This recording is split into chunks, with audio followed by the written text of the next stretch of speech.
कुरुक्षेत्र की धरती खून से लाल थी। चारों ओर सिर्फ मृत्यु, चीत्कार और युद्ध की गूंज थी।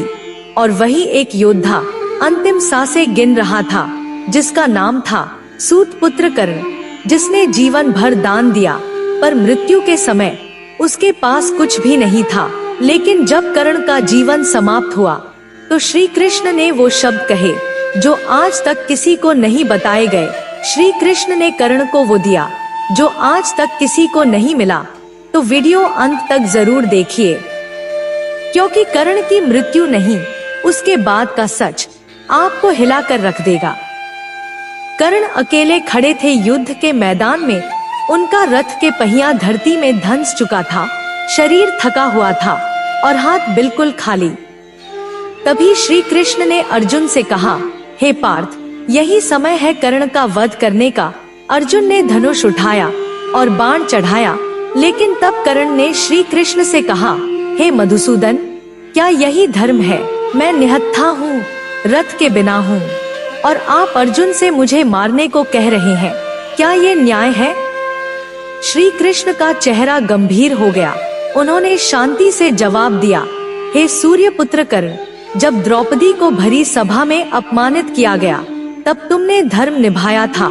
जब अभिमन्यु अकेले चक्रव्यूह में फंसा था और तुम 7 योद्धाओं के साथ मिलकर उसे मार रहे थे, तब तुम्हारा धर्म कहाँ था? आज तुम अकेले हो, निहत्थे हो, पर उस दिन अभिमन्यु भी अकेला था। क्या तब तुमने धर्म की बात की थी? कर्ण चुप हो गए और कोई जवाब नहीं दिया। अर्जुन ने क्रोध में बाण चलाया और वो बाण कर्ण की छाती में लगा। कर्ण जमीन पर गिर गए, लेकिन कर्ण मरे नहीं थे, वो इतिहास में अमर हो गए।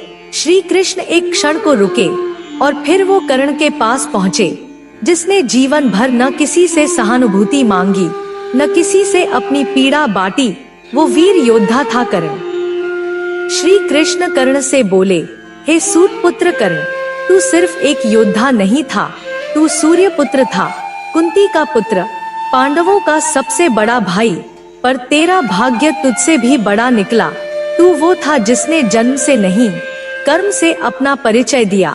इस युग का सबसे श्रेष्ठ दानी, सबसे बड़ा मित्र और शायद सबसे गलत समझा गया इंसान। उस क्षण श्री कृष्ण की आंखें भी भर आई। जो युद्ध भूमि में गीता का उपदेश देते हैं, आज वो भी मौन हो गए। श्री कृष्ण ने कर्ण से कहा, हे सूर्य पुत्र कर्ण, तेरी मृत्यु से आज अधर्म हार गया, पर तू जीत गया, क्योंकि तू सत्य जानता था, पर फिर भी मौन रहा, अपने भाइयों के विरुद्ध खड़ा रहा, क्योंकि तेरा वचन तुझसे बड़ा था। और फिर श्री कृष्ण ने उसे मोक्ष का आशीर्वाद दिया और वो चुपचाप लौट गए। दोस्तों, जरा सोचिए कि क्या वाकई कर्ण अधर्मी था, या वो इस युग का सबसे बड़ा धर्मवीर था, जो सिर्फ नाम से नहीं, हर कर्म से महान था। अगर आप मानते हैं कि कर्ण जैसा वीर कभी कभी जन्म लेते हैं, तो इस वीडियो को शेयर करें, ताकि ये सच हर उस इंसान तक पहुँचे जिसने कर्ण को सिर्फ विरोधी समझा है। वीडियो पसंद आया हो तो लाइक करें और जय श्री कृष्ण कमेंट में लिखें, और चैनल को सब्सक्राइब करना न भूलें, क्योंकि हम ऐसे ही छुपे हुए सत्य आप तक लाते रहते हैं। धन्यवाद।